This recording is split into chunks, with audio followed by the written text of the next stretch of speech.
and this is APH's Access Academy. We are excited to continue our series called The Road Ahead. Today's feature is Career Readiness for Middle School Students. Our well-equipped and knowledgeable presenter for this series is Erika Fundelius. Erika is duly certified and currently working on her doctorate degree at Florida State University. And we are delighted that we could snag her for these opportunities because she's a really busy professional. If you've been with us for previous webinars in the series too, you know that she has a wealth of experience working as an educator in our field. Also presenting today is Nan McMillan. She too is duly certified educator working in the Sunshine State of Florida. And what's unique with Nan today is she's doing what we all know so well. She is traveling in a car. So she's going to be broadcasted just from the seat of her car today. After this presentation, you will be able to describe what career readiness means for middle school students. You're going to be able to analyze transition practices, identify ways to discover suitable careers for students that are exploring, and develop and embed career readiness into programming.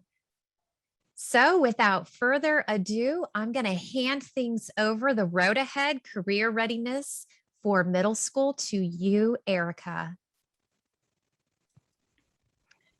Hello, everyone. Thank you for being with us. And if you have been with us before, then you have seen this quote before.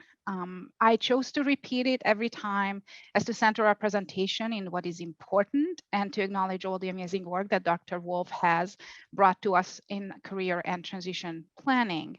And the quote goes like this: "Never do for a child what you believe that a child has the potential to do. Anticipate that they can do and make them prove that they cannot. Begin by assuming that they can." As we move into our career readiness for middle school, we need to define what career readiness really is, and what really to underline that are the challenges of middle school.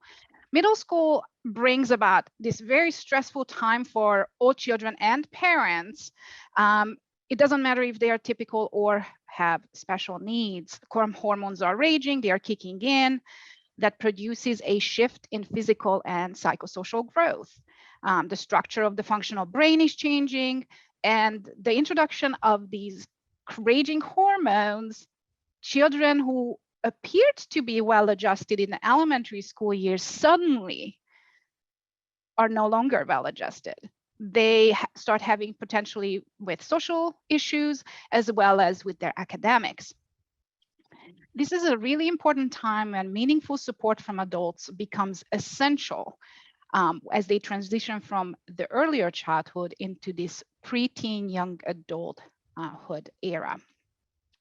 If you have experienced the terrible twos as either an early childhood educator or as a parent, then essentially you're repeating the same conflict in the preteen years. It just peaks on a different level when we get to adolescence. Erik Erikson, one of the psychologists who have studied child development, described adolescence' main questions as trying to figure out who am I and who do I want to be, which completely aligns with what we are talking about here regarding careers, although it's just a very sliver of who we each are. Some adolescents will adopt the values and roles that their parents expect for them, and that is also culturally and geographically dependent. And other teens start to develop identities that are in opposition of their parents, but aligned with a peer group. This is the time of belonging and searching. And then this push and pull is what creates that conflict between the environment as well as their own internal conflicts that are also fueled by their hormones.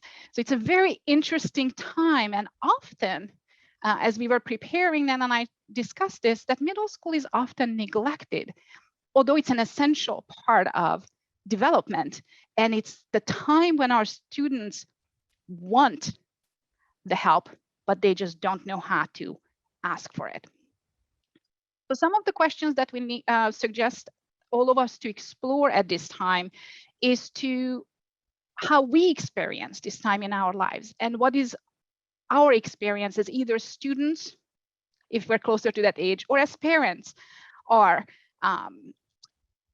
as we were transitioning through this period. And so through these personal reflections, which sometimes is really hard to do when we're in a hurry, we can kind of help these adolescents to make positive adjustments. To continue on this, one of the things that we all know as educators, that middle school is large both in size, in student body, as well as the context compared to an elementary school setting. Students need to migrate between classrooms. Suddenly orientation and mobility becomes of huge importance. The school has larger areas. The students have to move from classroom to PE, to the gym, to changing rooms, locker rooms. Everything is just bigger. So our people are little people. Our students are not that much bigger between a fourth and a fifth grader, but they have to navigate larger spaces in their lives. And suddenly, they have more than one teacher. Every teacher has different expectations for them. Every teacher has a different style of teaching. This is one of the things that I, as a new university instructor, struggled when I arrived at FSU, because I have my own upbringing, my own cultural background, and my own embedded biases for education, which my students who are young adults in their 20s, 20 to 25, were having a hard time. We were having a hard time adjusting to each other, right? And that same thing happens in middle school. They no longer have that stability of the one teacher, the one room. They need to move. Essentially, we're kind of like pushing them out of the nest a little bit, right? Not completely. They still have the structure of school, but they are being moved towards independence. And then they need to adjust to this rapid space that becomes middle school. So their hormones are raging. The environment is moving around them. It has become bigger. And then they also have an exponentially larger workload, which they need to learn how to handle. And all this comes with pressures that often create quite stressful areas in their lives. So in terms of career education, we enter into a new phase when this begins, right? And on the previous slide, I mentioned that extracurriculars become like a chess game, right? Guidance counselors are available in middle school. That's when they start to appear on in our children's lives. Parents begin to potentially, especially those parents who are really into education, right? They start to position their children to, okay, so what kind of extracurriculars my kiddo could do? Will he or she be a athlete or a drama or music person? And they carefully choose on what will give their students advantage in higher education. If we as educators haven't done that yet, if we haven't really looked at our students' present levels and where they are at, then this is the time to do so. Of course, throughout this series, you've been hearing us, this is what we need to do as TVIs and ONNs and vision specialists. But I'm also want you to be highly aware of that every previous webinar, I have pointed out the collaborative effort. We cannot do this in a vacuum, and we cannot do it alone. This is something that we need to do together. So this is the time where we can help our students figure out what their skills are, what their interests are, right? If we've done our job in elementary school where we kind of introduce them to what's available, then by this time they should have kind of an inkling that they're into video games, they're into cars, they are into engineering, they're into books. Like there has to be something that they enjoy, right? And then we have to go into how do we make this happen, right?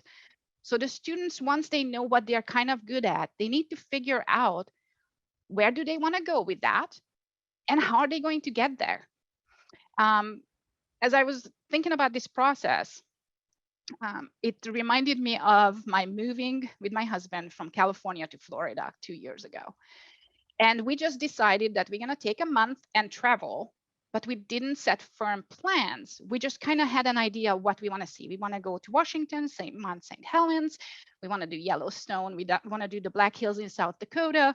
And then we'll see where else we go, right? So we had a general idea, but we didn't have details, which can work. However, not when it comes to students with visual impairments who need to have the skills and the understanding of how to get to where they are going. Because that haphazard planning is what perpetuating the 70% unemployment rate that we have in the visual impairment field that has been there for decades. And so even if we haven't done anything in elementary school, if this is a child who we just got on our caseload, right, then we need to think strategically. And we need to assist the family as well as the student to find how to get to where they want to go.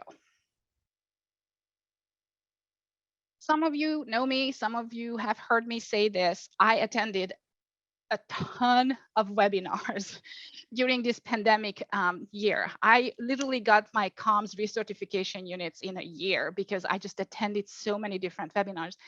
And during one of which I came across this really cool table, which is from the Kentucky Department of Education. It was from a video. I'm citing them. It is publicly available, so the citation is there. I didn't just steal it. But it has a table, and the table has 4 columns. They're titled elementary school, middle school, high school, and post-secondary. And then there are 3 rows. The top row shows the progression of career education across the years that moves from awareness, which is what we spoke about in preschool and elementary, to exploration, which is where we are at right now in middle school. And then it culminates in preparation, where they are in post-secondary time. So let that be preparation of skills for a job or preparation for higher education that will prepare them for a job.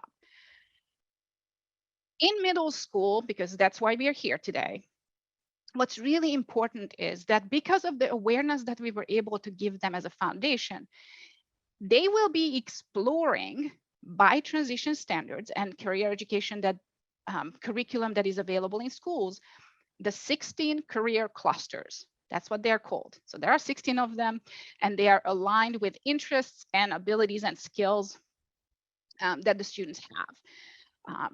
On your handout, you have a few of these interests inventories listed. You can play around with them. Mine is very clearly social and education. I just did it last week just to see if it still works. It's all about exploring the related skills and then understanding how we develop the appropriate tasks that will move us to the next level that is going to be in high school. One example I wanted to share here with you, it's fine. one example I wanted to share with you here is that there's been a long period where blind people were piano tuners, piano players, or singers. I have had a conversation with a deafblind student of mine who wanted to be a radio DJ. Fabulous child. I love him. We are Facebook buddies because he's since graduated. But he was so soft-spoken because of his hearing impairment and had such an even-keeled, monotone personality that I had to have that conversation that maybe that career cluster specifically not work. You might not be on the radio, but you might be in engineering behind the mic, right? Not specifically manning the mic. And so those are conversations we can talk about when we're discussing career clusters. So to make sure, could someone please mention which of the great handouts has the interest inventory? It is going to be the references list. It's has, I think, like 2 pages of links in there. I hope that you will be able to find it, Lori. And then using the chat box, we would like to make sure that we include your brilliance, okay? So if you could tell us in the chat box, have you ever, and if yes, how have you facilitated a skill-based, realistic conversation with a student? And I'm going to put this in the chat as well. So have you ever, and if yes, how have you facilitated a skills-based, realistic conversation with any of your students?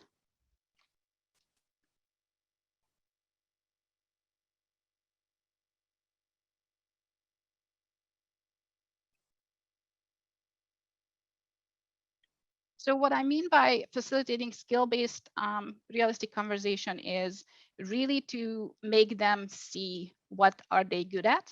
So really checking their present levels and then see how that fits into their big dreams. So Kevin says, I start by having them research the career to see what it really takes. Yes, an excellent tool to do. Margarita says, I've worked with my students using Reality Check to give them an idea. Is Reality Check a website or a free program, Margarita? If you wouldn't mind, put it in there for me. Hook them up with someone who, yes, Texas Reality Check. Thanks, Margarita. I will look that up and see if I can put it on the web page. Informational interviewing, yes. Do you guys do this in middle school or do you wait until high school in general?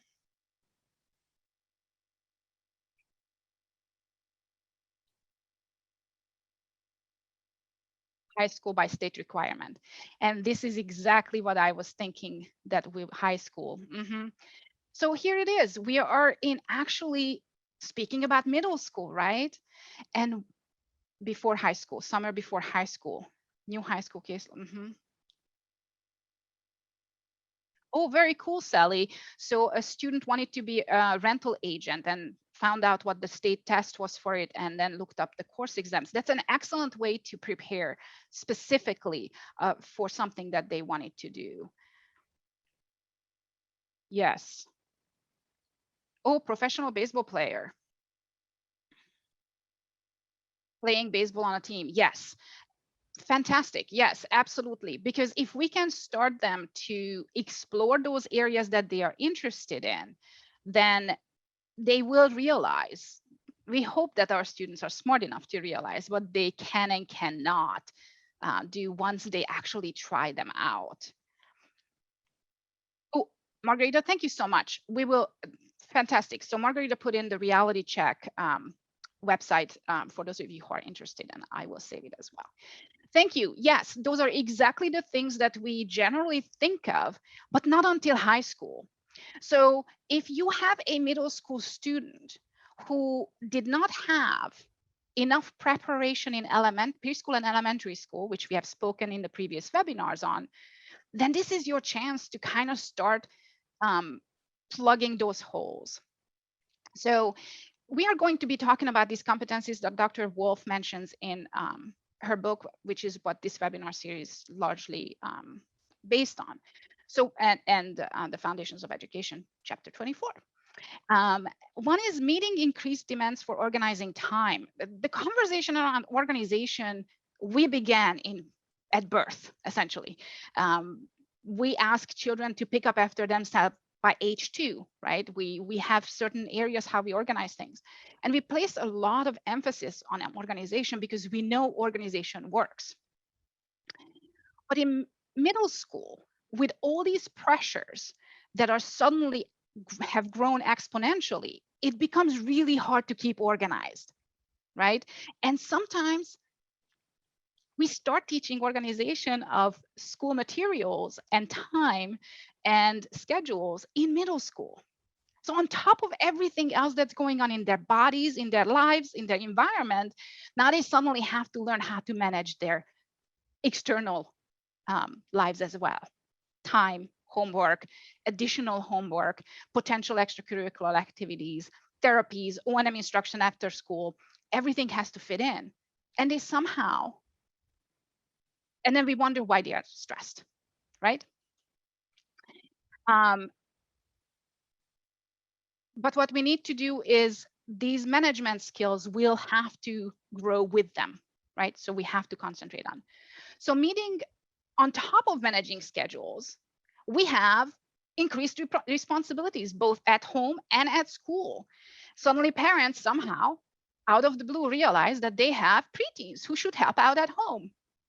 Well, we know that that's not what we preached here in these webinars because we said it has to start early, but suddenly somehow that's when it happens. When parents realize that they have mini adults on their hands that need to suddenly have to learn life skills and in the forms of chores. So if children were not expected to do chores before, because the fairy godmother has made things appear and disappear for the first 10 years, 12 years of their lives, then that's going to be a really rude awakening to many. And that's one of the areas of conflict that will prop its head up. And so we have to work with them on how to hold these responsibilities and really do that to the best of their abilities. Meeting increased demands for skill development comes with another area that we usually focus on, which is being proficient in their technologies. They need to be able to suddenly not just type and use a basic Braille display, but also complete large and extensive projects, right? That's when all these tactile, like, what is that called? The solar system, and then the parents are making the solar system because it's too much, because everybody's stressed out. So this is when parents doing homework also enters into the picture, because it's just too much because of these jumping expectations. So how do we prepare them to the pressures of this time, right? How do we prepare them to be efficient in using their skills while also growing in their skills and learning executive functioning skills as well as independent learning skills? And then we go back to all these basic competencies build up to showing that they have an understanding of what work is going to be looking like. If we have done a really good job as a team, including the parents, the student, and all service providers and the school, then they should have a decent understanding of what happens around the world in the terms of careers, right? They should know what their families are doing. They should know what their community members are doing, what their jobs are. Nan gave some really great examples of this in our elementary school presentation, and how these jobs create conceptual understanding of how they might live their lives in the future. So if they did not plan this competency, if we did not plan this competency area, then we need to kind of plug and quickly plug it in. And Margarita, you are correct. We can do this by some research in their interest. Some of you mentioned in the chat that you do informational interviews or have them do research on an area that they're interested in. Setting them up with older peers or mentors, sending them off to summer camp where they can intermingle with other people who are visually impaired, other peers, so they can have those conversations of what might be an opportunity or an option for them. Of course, volunteering is an excellent way to discover that one hates picking up after animals. Then maybe they shouldn't be zookeepers, right? Like, volunteering will put you in a position where you can explore your likes and dislikes and the skills that you are good at. And just for everyone else, Margarita shared that this would be the checklist by Karen Wolf. And yes, it is partially, and that is also included in your handouts. So once they figure out what they are good at, or at least what they might be interested in as they grow up, they need to start showing that they want to be working like that as an adult, right? And so again, this goes along with what you guys mentioned, creating book reports, exploring national options. Again, on the handout, there is lots of different options for you to discover. And then one thing that I wanted to mention here regarding literature about those with disabilities. One of my all-time near favorite movie is Crip Camp. If you haven't yet seen it, it's free on YouTube. But Judy Heumann's biography is coming out in a young adult version this summer. So her advocacy work is going to be available for younger audiences. So books like these, like Fish in the Tree or Crashing Through, or this new one that's coming out by Judy, are all great ways for, like, for example, summer reading. Haben Girma's book, biography. Those are all ways we can, if you have a student who likes to read or listen to audiobooks, it's a great way to get their juices flowing. And again, number 4, the same exact idea reiterated, which is investigating identified areas of interest. If they are really, really interested in animals, but they don't want to pick up after them, maybe there is some sort of, I don't know, they could be a veterinarian and they can have nurses or technicians help with the pickup. Whatever is their area of interest, we could potentially get them there if they explore it. I found that LinkedIn, Twitter, as well as social media in general is an excellent way to get connected with people in the field. Due to my recent Twitter activities, I was contacted by a researcher from Texas who was looking for some participants who are visually impaired and also O&M instructors. And I was able to put him in touch with a bunch of the people that I'm connected to, including Mike May, because I have that personal relationship with them. So it's a really good way. Social media is a really good way to connect with people who could be mentors or could offer informational interview opportunities for your students. When I first moved to San Francisco, I nannied because I had to work and I needed a job around my school schedule at that time. That was a few moons ago. And in that building lived, if you've ever heard of it, Jordan Castor. Jordan Castor is an Apple engineer who's blind, and she's a brilliant young lady. And she was living independently in the middle of San Francisco working for Apple. Things are possible, and those are people you can connect them, your students, with. Here at FSU, there is job shadowing. Most college campuses have job shadowing options. Those are always a good way to explore a variety of options. So one of the things that you guys mentioned is an example of an interview for job shadowing or exploring of what is possible. And there are a few questions that you can use, but obviously creating these questions with the student for the specific participant that you are going to be, they're going to be interviewing, will make for a much more meaningful interview, because the child might not be interested in, do you wear a uniform, right? But they might be interested in, how do you code, or how do you make Siri work on an Apple phone or an iPad, right? What do you need for that? Or how do you live independently in the middle of San Francisco? How do you get around? So those questions should be tailored to what the child is interested in. So as it has been throughout this series, although we focus on mostly vision professionals, we also have been emphasizing the need for collaboration, which I also began today with. And I want to drive it home one more time, if you allow me. Because to ensure the success of our students, we need to look at this transition process as we are building little people, and we need a village to do that. None of us are perfect in everything. And we all bring our own strengths that can potentially prop up a future potential. And I just lost the word, but that's okay. productive member of society. That's where it is. So by the second or third year of middle school, we should really begin this transition planning process.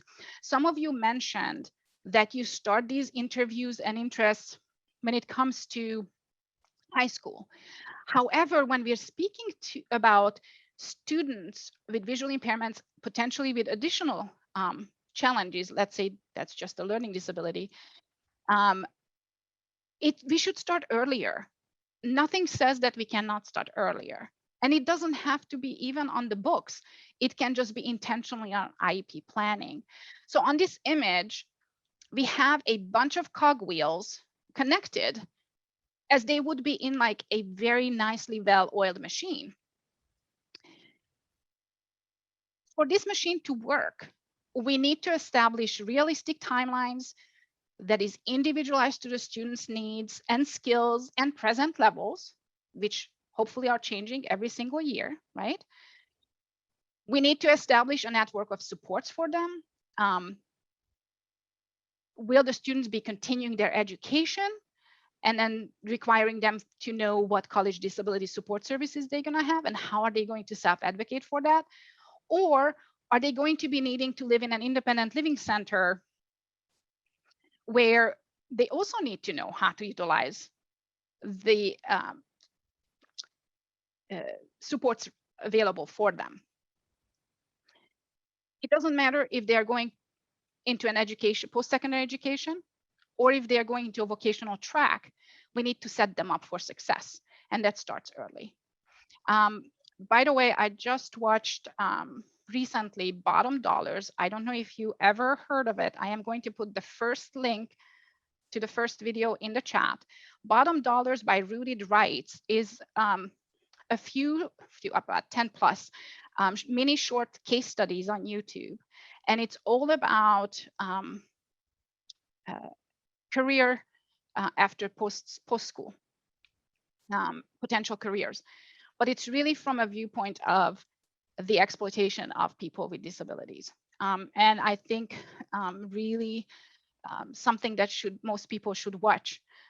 So you know what we're preparing them for and why it's so important that we start preparing them early. It is essential that we define which cogwheel does what and how the whole thing is going to work together to ensure the smooth operation. So when we start looking toward a successful transition, we can start by coaching students and family members to think about goals for life after high school. And that starts in middle school because we need to know what skills to work on, right? Because we need to plan long range. Some of us are not very good at long range planning. Some of us are amazing. My retirement, I'm never gonna retire because I'm an immigrant and I kind of messed up the way I started out in this country. So long range planning is not everyone's best skill, right? But we need to for our students.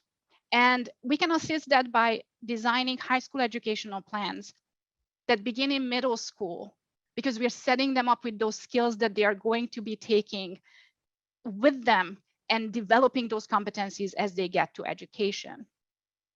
And of course, identifying these supports because the parents need to know what is available. The parents need to know the age of majority is around the corner, because I have made parents cry when I told them that in 6 months, they will have no rights to be at an IEP meeting. And it's a very shocking realization if they have not been prepared for that. We have to identify what is in the now. We need to identify what kind of courses of studies they need to take to be able to achieve their goals. We need to build annual goals that will get them there, right? Because those are the specific planning goals that we are getting them to the goal where they need to. And we need to make them participate in their IEPs.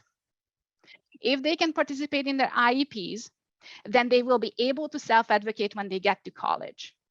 But if we just have them sit there and eat a donut while all the adults are talking over them, it is not going to help them on the long run. As you can see, that is a pet peeve of mine.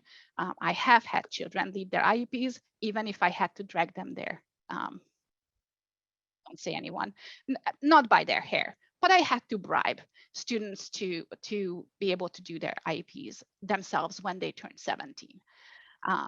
So that's great. So I wanted to address some of the chat for a second here. Oh, fabulous. So Elizabeth says that she has students start in grade 4 to interviewing professionals. Hooray to you. If we could have everyone do just one interview a year starting early elementary, I think we would be further along. So in middle school, they start looking at community for individuals to interview. Fabulous. Once the interview is complete, the student writes a report. Excellent, with pictures. Yes. And a thank you card. So we're teaching social skills right along with that. And Margarita shared, if having VR, vocational rehab services, due to the changing rules, 16 is the earliest they can apply for transition services. Yes, that is correct.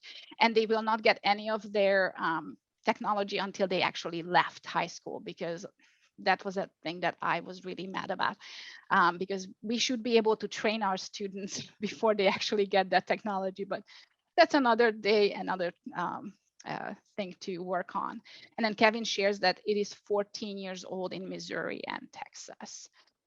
Very nice. So with that said, I would like to invite you, using the chat box of some of you already shared, but how do you foster this student preparation just from middle school to high school? What are some of the things that you do? And with that, I will hand it over to Nan as well. Thank you, Erika.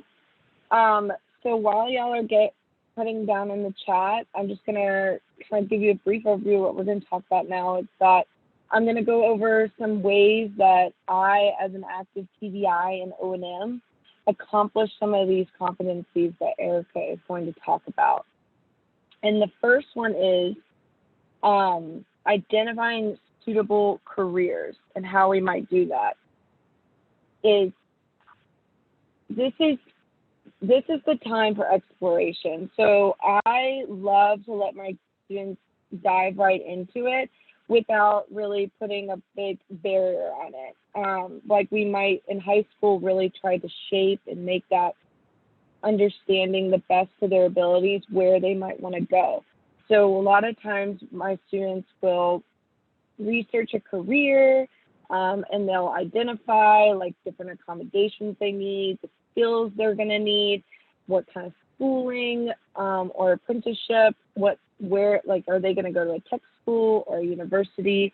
And one of the ways I've done this is through actually starting with studying what types of schools are out there, because I have found that high school is a little too late to start figuring out that there are at least 3 major different types of schools, whether it be tech school, community college, or a 4-year college/university. So I start talking about that between 7th and 8th grade with my students. And we look at the different local schools in our area, and we might go through all the different types of programs and see what's interesting, and we will research what does that program get me? Are there multiple jobs I can do with that? And then identifying these important things that they're going to need to know when they're identifying later a suitable job. Which moves us on to talking about how my big thing I love to do is embed the UCC into everything I do. And this is your time to get creative. So, and I think career skills is the area that kind of is the catch-all for all other ECC areas, because you can do so much to get them there. And so one of the big area, like Erika talked about earlier, is technology. If your child doesn't have some kind of exposure to technology, even if they're going to be working in a grocery store, they're going to be behind from everyone else, because they might need to know how to clock in. They might, if we want them to advance, maybe to be a cashier or work behind the counter for customer service, they're going to need to have a basic understanding of how technology works, how like even a computer works and things like that. So starting in middle school to really hone in on these skills is really important. And ways you can do that with AT is, like I was saying earlier, research careers, which is also going to teach them very valuable internet searching skills to be quick and fast and precise in that. And then also another area that I begin in middle school, which might seem a little too soon, is we're going to practice building a resume. Like what are the parts of a resume? And like, you know, putting schooling and putting types of jobs you might have, and why do we put certain information on here, and what are we accomplishing? And so you can use that time to go and find mock resumes and such things, as well as also mock applications to see all the information that even like McDonald's might ask of you, is because it's not easy to sometimes fill those things out. And you can even take it the next step, print out the application, say, what would you bring to fill this out? Like a handheld video magnifier? Could you just bring your phone? How are you going to see this and fill it out in real time so that you can be prompt in turning it in? And then another big area that I think after assistive technology is the big kahuna when it comes to career skills is independent living skills. If they can't literally survive on their own or with some support, we're going to have a struggling adult. So we need to start those things now. Like cooking some simple meals, budgeting for themselves, whether it be with their allowance, or I have students that are just kind of given money, like just for, they're not set chores, but they know like, oh, I do whatever mom says to help clean around the house, so I get $20 to do whatever I want. But maybe we can talk about what happens if you save that $20 and don't just go spend it at the mall. Can you get something more? And building those highly motivating, using things that are highly motivating to begin those foundational skills. One of the activities that my students have enjoyed is when we might go look up like a career that they're like a really out there career that they're interested in. Like one of my students is really into Grey's Anatomy.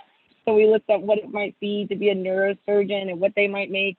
And then let's budget. Let's see how much it's going to cost for your car payment, gas, a mortgage, and start talking about those different areas that are going to really affect also where they want to go with their lives of choice and career as well. And then another really big area that I like to use as a focus to support career skills is social skills. If your student can't hold a conversation, they're going to have a very hard time getting a job.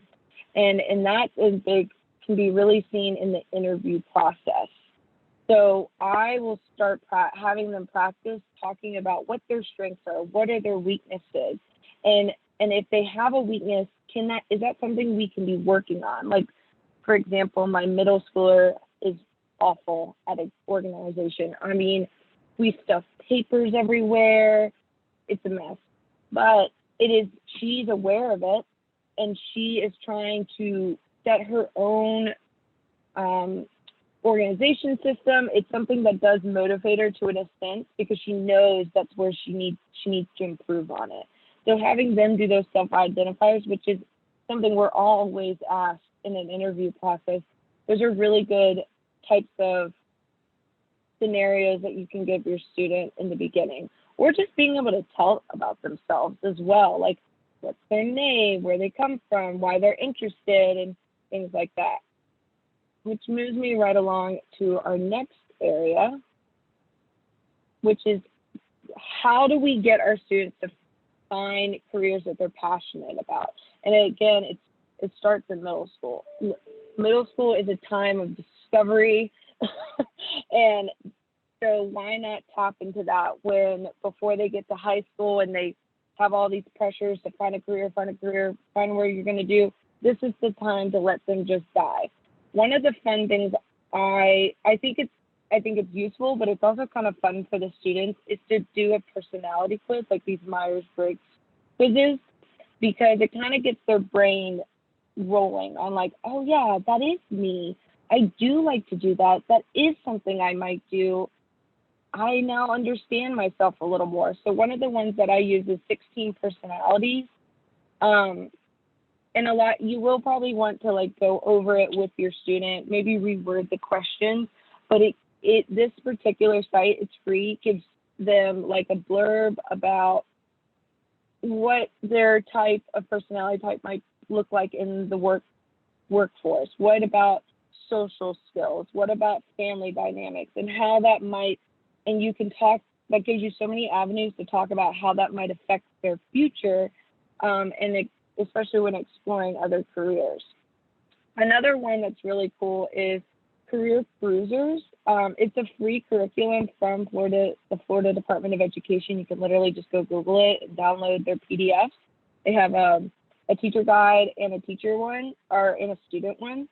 And the first step is like an interest survey, and they are clustered into like types of, there's 16 types of jobs. And I usually like have us go through it, and then the next page, when they identify which ones they had, they can go and like, they provide like very specific different types of careers within that cluster. And we might go research those and look them up. Let's see what they have to offer. And then, which leads us into, when you can identify those careers clusters, you can start breaking it down to the next step, and which is looking at jobs that either can lead to a career or can be up the ladder, or can give them the practice they need, is more than what I'm saying. So I think this is probably a very important skill in middle school, because as they go into high school and they become old enough to hold down a job, we want to start getting their mindset of where we might want to be doing, what we might want to be doing in high school. So like, for example, I knew I loved kids. I wanted to work with kids. So I was the summer camp counselor. And you can start as early as 12 or 13, because sometimes a lot of summer camps, like day camps, they'll have something called a CIT, or a counselor in training. So it's that job shadowing that we would love for our students to have. But if that's not an opportunity that is available to them, maybe have them volunteer, like at a humane society or other areas to get them involved in their interests. Or sometimes I've done on an O&M outing, it's gone and sat at a mall with a student. We've gone into different, because she's a little fashionista, so we go into like the different stores and we watch, using different devices or technology, whatever she needs, we watch the employees. What are they doing? What are the skills that they need to accomplish those goals, like their tasks? And is that something you can do? And why might you want this job? And how it can help you lead to what your goal in life is. And then last but not least, when talking about how jobs lead to careers, schooling leads to jobs. And so the very first job that we all had was learning. And I think this is one of the easiest ways to start teaching those foundational skills that we need, because they're already going to be needed. Like Erika was talking about earlier, we talked about organization, we're talking about time management, but I find that my students don't always have a real grasp of what that looks like and why does it matter. So one of the things, and it should be in your handouts, is I made a job performance evaluation, and I start with things that they're going to do for me in the vision room. So they are going to complete a PowerPoint presentation, or they're going to do whatever, an O&M activity or something like that. I will pick one or two of the week, and I grade them, or I provide them a rubric like you would in your own job. And they fill one out and I fill one out, and we compare. And I started to notice, definitely with one of mine, that those higher numbers were building, at least for my class. Now, in class, that's a different story sometimes. There's a lot more variables, it's not as controlled, but it's good to also offer this to your teachers, and see if you have a really awesome teacher that is willing to fill it out on a group assignment that they can observe her do or them do. That's added feedback, so it's not just your feedback of observing them like you would in the workforce. And then the other thing that we can do is provide compensation like we would. And I don't see grades always being as motivating as we would like them to be. They, especially in middle school, they aren't seeing that end of the tunnel and why their grades are how their grades are going to affect them, like getting into college or getting them to the next step and whatever they want. So sometimes grades aren't as motivating. So some things that I've done is earn a free day or a choice on the next O&M activity, which leads us into talking about play and middle school. So it may not seem like play is a very important thing or happening in middle school, but it is very important that we're playing sports or we're playing with our creativity, because that's where our students also start their own independent exploration. And I have seen this firsthand, what it can do to a student. I have a student who's going to high school who's very lost in what she wants to do, which can be age appropriate, but it has a lot to do. I think I've seen the personal impact of when we stop having extracurricular activities, how that can affect them. Thank you, Nan. Amazing examples of in practice. So for wrap up, we just want to reiterate that play is a child's work, and play can be used to create opportunities for work. The reason it's important to play is because of social interactions. It's provide an area where it facilitates the growth of social skills. School and academics are not the end all be all, even though Nan just mentioned that school does prepare our students for work, right? It is the first job, but it's not the be end and all. Some of the middle school, there was a research study, and middle schoolers stated that they do not know what play really is by the time they make it to middle school. We're talking about 10, 12, 13-year-old children. Everything is scheduled for them. Everything is overdone. So we are not allowing them that space. And then our last slide for our wrap up, we wanted to just wrap up with the quality of life indicators. Just to put it out there, Amy, you could go to the next one. To put it out there that a student's quality of life later as an adult will have to encompass their understanding of how to feel safe, how to feel about themselves. They still need structure, but they need to create their own structures to thrive in. And they have to have social participation through meaningful daily activities to be able to feel content. And when we set them up from early on, we can provide that transition into adult life with a quality of life for them to enjoy. So we're kind of wrapping up really quickly here. Our references are listed at the end of our slides, as well as are in your handouts. If you would like to reach out to either one of us, our email addresses are at the end of this presentation. We are happy to answer any questions. We would like to invite you and to communicate with us. And we want to thank you for your time. So we're going to turn it over to Amy so she can close us out. Wow, I think that out of our series, Erika and Nan, this one's been my favorite, and I've loved all of them, but there's just something extra special about this. So yes, you're seeing on the slide right now the information of how you can contact and reach out to Erika or Nan. And have not been able to monitor things closely in the chat. So I'm excited to be able to stop sharing and dig in so that can just see if there were any questions. I know that we ran through things really, really quickly. And you can feel free to go to the handouts and snag the slide deck to this, and also that has the references sheet. I am drawing, oh, thank you. I was just drawing a blank about closing codes and things. So thank you for dropping that in chat. Before I close with the closing code, I want to invite you to come back in a month for our 5th in the series, which is the road ahead.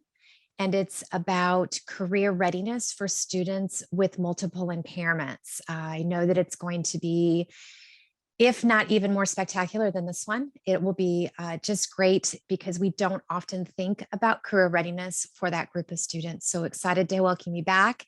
And we hope that you will be on the lookout for registering for that event.